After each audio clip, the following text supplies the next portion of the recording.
Katie McManus, business strategist and leadership coach. Happy Monday. Coming to you on one of my down days, and I wanted to share with you. I know I shared over the weekend that there was a mass shooting 6 blocks from my apartment in Philadelphia. As you can imagine, this has affected my city really deeply, profoundly. We're grieving, mourning, angry, sad, scared, lots of things happening. And stuff like this happens in our world all the time, unfortunately. Also, things that are not so serious, things that aren't as scary, things that aren't as dangerous, and indicative of bigger problems happen also and get us into these down days. And if you're a business owner, if you rely on yourself showing up and doing the work and being in your business day in and day out, it's really, really hard to balance the self-care and the business elements. And so I wanted to share some of the things that I do to take care of myself in these down days and to keep myself invested and present in my business in a way that feels good to me. Now, before we get into that, I want to go into the list of things. And this is not a complete list. The list is infinite of all the things that can cause a down day. Okay. So a down day can be caused by death. Okay. Not death by you, because if you're dead, then you're not, trying to work in your business anymore, unless you have a really, really convoluted afterlife planned. Death of someone that you care about, someone who you respected, anyone in your world, and it impacts you. That is a obvious source of a down day. Feeling ill. If you're not feeling great, if you don't feel great, you're not going to be wanting to jump into your business. Also, if people around you are ill, you may be distracted. That's also a source for a down day. Another one that I hear a lot from my clients and people in my world is that someone that you love, who loves you dearly, activated your imposter syndrome. And it could be as simple as they asked you, how's your business going? And you're still in the beginning stages and it's still not going great. And you just didn't want to lie, but you didn't really know how to dance around it. And it was just, it got icky. That can absolutely start the ball rolling for a down day. Freaking out about money is another one. Okay. If you're starting a business, maybe you jumped from your corporate job a little too soon, like I did. Or it's just one of those low months. Freaking out about money can absolutely activate a down day. Spilling your coffee in the morning, like anything that fucked up your morning routine and got you started on the wrong foot. Maybe you didn't sleep well the night before. That is absolutely a source of a down day. Okay. It qualifies. Comparing yourself to other people in your industry or just other people in general, and then just finding yourself wanting, that can be a source of a down day.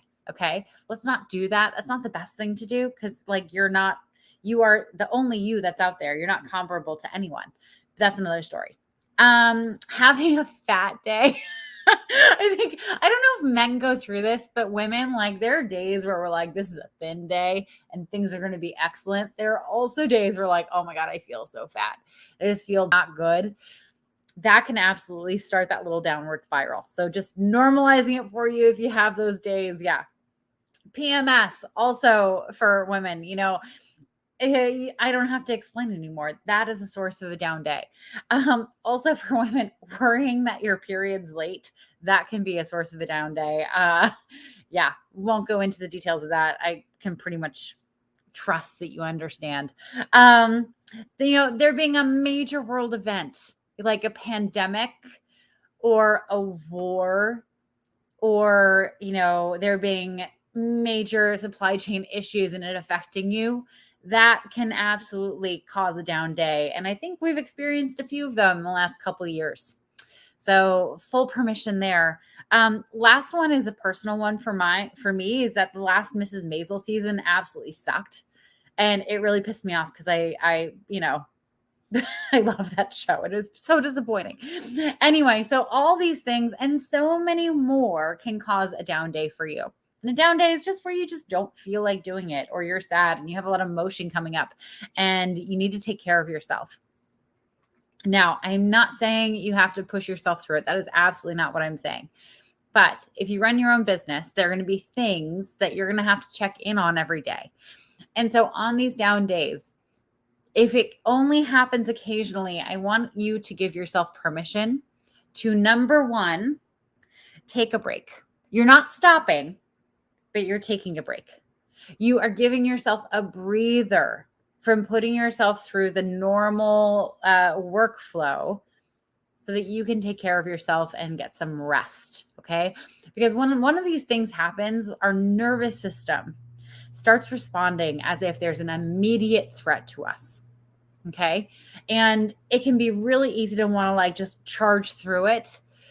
Don't do that. You have to take care of yourself. And actually, if you take a break, you're far less likely to burn out even more later down the road, okay? My favorite way of taking a break, and I do this on the weekend sometimes, if I'm like still supercharged from the week and like feeling like I should need to get a bunch of stuff done, I actually force myself to watch like 2 hours of TV, of movies on Saturday and Sunday mornings. There's a point in that where like I just take a deep breath and like I want to go and do stuff. It's not like this need, like I have to get out and get it done. It's this desire, like, oh, I really want to go and accomplish this one thing today, or all these things today. So being intentional about vegging out in front of the TV is actually really good for you in these down days. Okay. So that's number one. Number two, this is kind of silly, but you have to go and eat some fruit.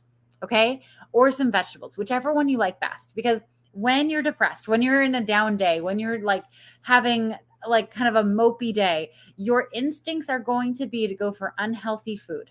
Okay. I want you to have like a healthy win in here. Okay. I don't want you only having unhealthy foods. I want you nurturing your body in some small way, so that you can at least check the box that you ate something healthy that day. So even if you just had one apple or a cucumber or some grapes, fabulous. Have that, nourish your body, and give yourself the credit of being morally superior for having eaten something healthy. Okay. Number three, move your body. Now, I'm a big fan personally of having exercise classes that are set up and have a no cancellation policy after a certain amount of time. So I'm obligated to go. But moving your body could also be just going for a walk, taking your dog for a walk. God, Luna's looking at me now. It could also be, dancing to some music. It could be, I don't know, you doing some like light stretching. If you have like one of those yoga apps, like doing some yin yoga, move your body. So we hold stress and sadness and fear in our bodies. The only way it moves out is by us burning it off, by us moving our bodies. Okay. So whenever you're having a down day, I know it doesn't feel good. Like you're not wanting to go move your body, but it is so, so helpful. And I guarantee you will feel better afterwards. Okay. Number four, this is really critical because we are social animals. And when we have down days, we just want to hole up and be by ourselves. And that's okay up to a point, but connecting with loved ones, calling your best friends, calling your business besties, calling family members who love and support you. With a caveat, you have to tell them what you need from them. Okay. Because if you're having a down day and there's something going on that they can think up ideas to fix and you do not want solutions from them, you need to instruct them. I just need you to listen. Okay. If you don't instruct them that and kind of correct them and guide them as they're showing up and supporting you, you're not going to end up feeling better. And they're also going to wonder what they're doing wrong. Okay. Because they're there to support you and you're just going to get more and more upset. There was this great description of like how when someone's really upset and they're just wanting to talk, and the person that they're talking to is trying to like give them solutions for their problem, it's akin to like that person who needs to talk is vomiting, and that person who's supposed to be listening is trying to shove the vomit back in their mouth. It's the worst visual. It's the worst. I can't imagine anything worse. But that is kind of how it feels like when you just want to talk and vent and get something out, and someone's trying to like give you advice when you're not asking for it. So tell your people what you need. Don't go through that. Don't put yourselves through that.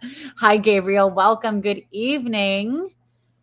So that's number 4. Number 5. Okay, so I used to be one of those people that's like, I'm going to sleep when I'm dead. And then I would deprive myself of sleep over and over and over again. No, no, no, no, no, no. Okay. If you're having a down day, give yourself permission to sleep without shame. Okay. I don't know why we've decided that we need to shame ourselves over the amount of sleep that we get, which, by the way, we all need 8 to 9 hours a night. That is actually what human bodies need. Talk about that another time. But when we apply shame to the sleep we get, we actually deprive ourselves of the self-care that it's actually doing. And it's just not a good place to be. So if you need to sleep, if you need to just go back to bed, have a nap, go to bed early, do that. Take care of yourself, okay? Do the bare minimum in your business and go sleep. That is absolutely 100% okay. Number 6. So you have to do something that tends to your soul, it tends to your mind, okay? Now, this can be any number of things, okay? So if you meditate, it could be a meditation. If you journal, this could be journaling. If you are religious, you can absolutely pray. If you're witchy, cast a spell or something. Do whatever it is that centers you. Do whatever it is that helps you tune into what's actually going on inside. Now, I'm not saying that doing these things are going to make you feel like everything's okay and everything's sorted. You may actually feel a little bit worse, but what's going to happen is you're actually going to tune into the emotions that are happening there, and you're going to be able to process through them faster than you would if you weren't going there. Okay. Now,